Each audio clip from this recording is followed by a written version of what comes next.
How to turn on silent play on REDnote app. Hello guys, this is Atticus and welcome back to another tutorial video. In today's video, I'll teach you guys how you can turn on silent play on your REDnote app. So without any further ado, let's dive right into it. The first thing you will need to do is launch your REDnote app.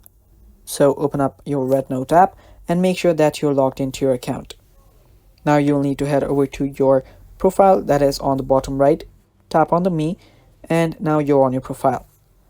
Now you will need to head over to your settings. To head over to your settings, you'll find a gear icon right besides Edit Profile. Tap on the gear icon, and now you're on the settings page. Now what you'll need to do is you will need to head over to your general settings.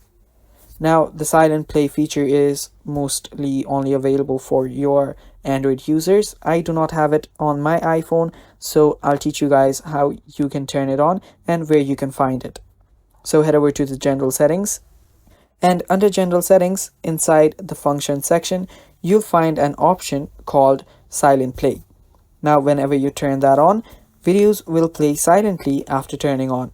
So if you want to turn that on, you can simply turn that on after you find it in the functions area right here. And yeah, that is basically how you can turn it on.